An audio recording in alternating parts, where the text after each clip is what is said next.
Hey, what's up guys, it's DarkArmedDuelist, and today I'm going to be doing a Witchcrafter deck profile. So I recently put up a poll on my channel about which one of the Infinity Chasers deck profiles, or decks that you thought I would like the most. And actually, my favorite is this, Witchcrafters. I really like Evil Eyes as well. Infinitracks are okay in my book. They're very interesting with how they're focused more around Earth machines. They're really cool, but I really like the Witchcrafter archetype because they have so many spell interactions and you have so many different ways of playing them, and you can make different variants. Like for me, I liked a small Shadal engine in my variant to just give the deck a little bit more of an oomph and more of a counter anti-meta kind of way. So before we get into this, guys, don't forget to like, comment, subscribe, hit that bell down there so you can become part of the notification squad, and don't forget to check out all of the Infinity Chasers boxes after this video. So let's get straight on into this deck. So first off, we're going to be playing one copy of Madame Veer. So Madame Veer is basically the boss of the deck. This deck does not actually have a boss monster from the extra deck. It's all main deck monsters. You can actually play this deck with 3 Pot of Extravagances to make it a little bit more expensive and more consistent with just the Witchcrafters, but I chose not to, and that's why I threw in the Windows. Now, I could have proxied them for deck profile purposes, but I decided I like this variant better. So, Madame Veer's effect is that during damage calculation, if a spellcaster type monster battles, you can reveal any number of the spell cards in your hand, which is really cool because all of your Witchcrafter spells return to your hand during the end phase, so you can stack a lot of spells in your hand quite easily. But when you reveal it, they gain 1,000 attack for each one that you reveal, which is really cool.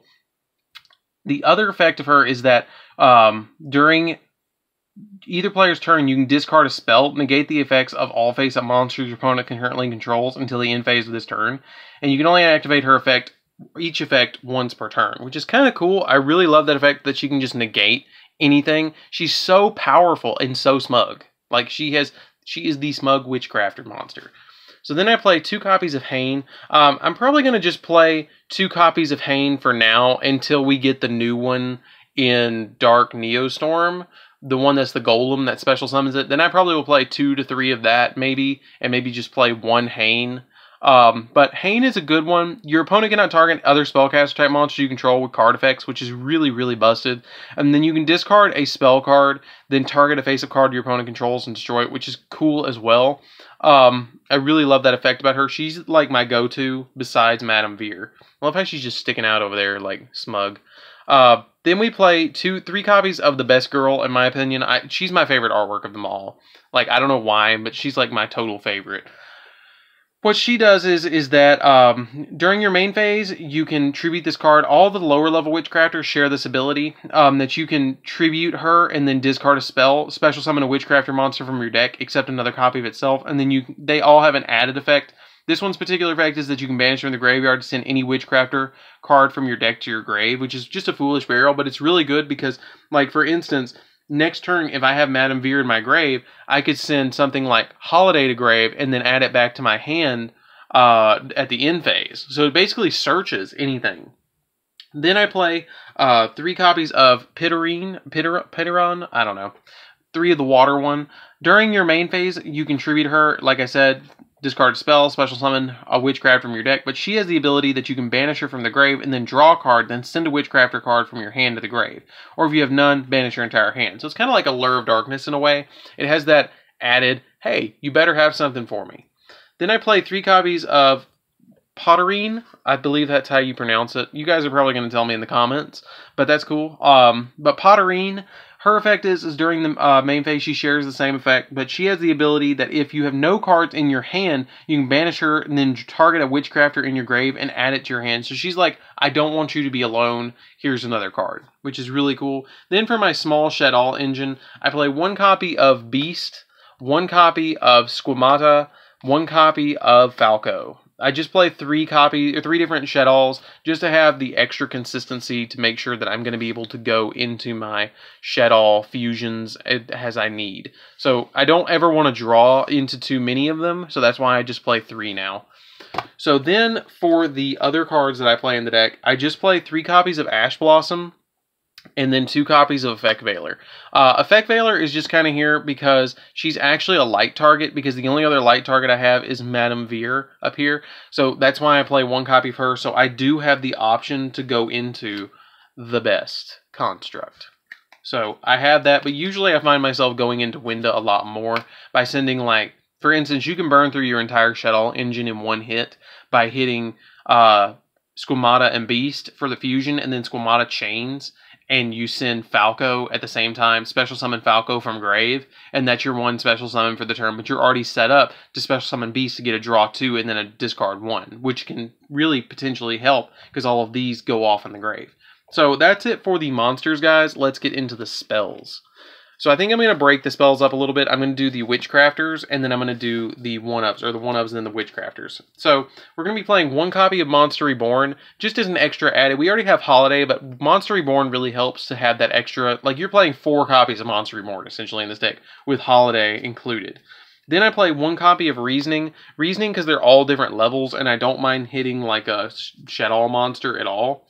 3 copies of Call by the Grave. You need 3 copies of Call by the Grave because Call by the Grave just helps you prevent your opponent from hitting you with a hand trap or activating one of your monsters in the graveyard's effect and then them banishing it.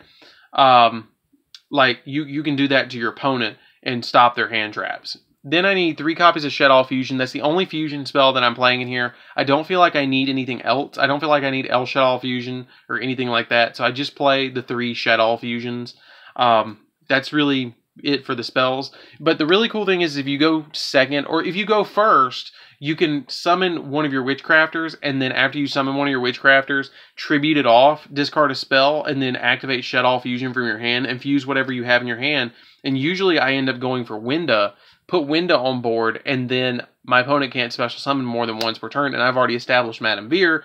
Since this is a spellcaster as well, it can actually combo with Madame Veer because she just says spellcasters, which is really cool. So that's it for the 1-up spells, or the non-Witchcrafter spells. So for the next one, I play 1 copy of Combination, or Collaboration, excuse me. Collaboration is you get to target a Witchcrafter you control and it can have a second attack during each battle phase this turn, and after this card attacks, your opponent can activate spells or traps until the end phase of the damage step, or the end of the damage step. The really cool thing about all the Witchcrafters is they share this really cool effect. During the end phase, if you control a Witchcrafter monster while this card's in your grave, you can add this card from your hand, and you can only use it once per turn. They all are hard once per turns. So that's really cool.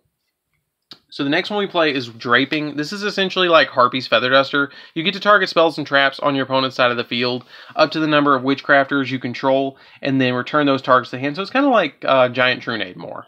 That's a better reference. Then I play 1 copy of Scroll. Scroll is interesting, but I like Buy Street better. Once per turn, when a spellcaster type monster destroys a monster by battle, you can draw a card. And then it also has the added effect of, if a Witchcrafter monster you control would be discarded to activate a effect, you can send this card from your field to the grave instead. And then it adds the effect of, you can, add it back to your hand. Then I play 2 copies of Buy Street. Buy Street is really good. The first time a Witchcrafter monster you control would be destroyed each turn by battle or by card effect, it is not destroyed. So it makes them immune to being destroyed, which is just amazing. And then it also has the effect, both of the continuous spells have the effect that you can use them for cost for your Witchcrafters. Then I play 3 copies of Creation. Creation is the searcher, and you guys really should watch the Infinity Chasers boxes that Savannah opened on my channel, because we pulled 3 out of the boxes. We pulled so many short prints out of those boxes, it was nuts. And at one point, I pulled 2 of these out of 1 box. It was nuts. Or she pulled 2 out of 1 box. It was absolutely nuts. But basically, this lets you add any Witchcrafter monster from your deck to hand. And then 3 copies of Holiday. It's essentially Monster Reborn. That's all this card is. It just lets you add, it's so sparkly. It just lets you add your Witchcraft, or special summon a Witchcraft from your grave. And that's pretty much it for the spells. Let's get into the trap. So we only play 1 trap. And that is 1 copy of Witchcrafter Masterpiece.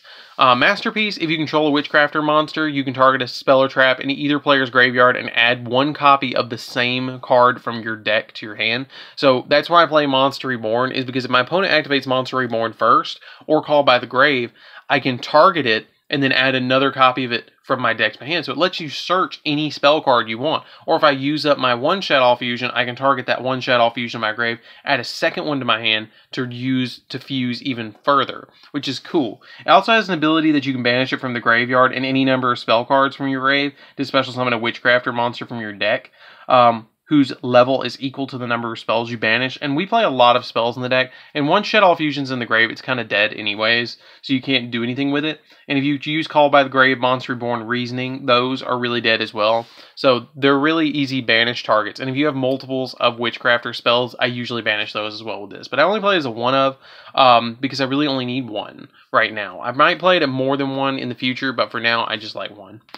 So for the extra deck, guys, that's it for the main deck. Let's get into the extra deck. You play 2 copies of Winda. I played in just about every single deck that I play. Shaddolls. I play 2 Windas. Makes you and your opponent only be able to special summon once per turn. But it's really cool to combo this with Madame Veer, because Madame Veer makes it gain attack, which is one of Winda's downfalls, is it's only 2200. So with it having Madame Veer and this on the field, your opponent's pretty much not going to attack into it. Construct, I play as one of. The only downside is this is a fairy type monster, so you have to remember that. So Construct just has to protect herself. But she's kind of like the sword of the deck besides Hane. I make this quite often with like an Effect Veiler and Madame Veer, or I'll send Madame Veer to grave and then holiday back the Madame Veer. If I do this on turn 2, I usually go for Construct. Then I play 1 copy of, I think I'm gonna try and pronounce this. I think it's Oleana Talus. I probably butchered that, but I play 1 copy of the Water Shadow Fusion because you can. There are certain situations that you need it, and when the Necraw is getting reprinted, I feel like I'm going to see this a lot.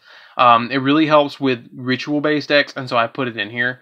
1 copy of Shikinaga. Shikinaga is here because I can make it in its good 3k body if I have the materials in hand on first turn, and I can't make any of the other ones. I have Shikinaga, and then I play 1 copy of Grista.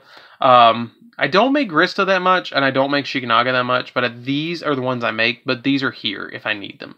So that's it for the Shaddolls. For the other cards, I play a Borreload. You don't really need any of the other stuff. I don't go into the extra except for the Shaddolls mostly.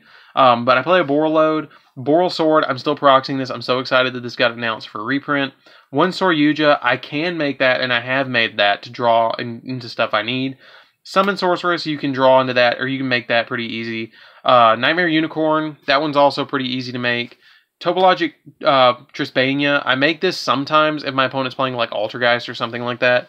Cerberus is just bounces or pops monsters. Phoenix pops spells, and then Underclock Taker is just an added bonus just to have that extra attack gain. So that's it for the deck, guys. I hope you really enjoyed this deck. I really enjoyed showing you this deck. It's a super fun deck. You guys should really give it a try. It can get really expensive if you put Pot of Extravagance in it. It can get up to like $150 just for the Pot of Extravagance. So that's why I kind of did it this way. It's more of a budget variant. The most expensive card in here is Creation right now. Creation, I think, is sitting at like 30-ish. So that's like 90 for those. And then Madame Veer is sitting at like 15, I think. So after that, everything else is super, super like dirt cheap. And you only need 1 Madame Veer. So you have like 4 expensive cards in the deck. So anyways, guys, don't forget to like, comment, subscribe. Hit that bell in there so you can become part of the notification squad. And I will definitely see you guys in the next video. See you around, guys.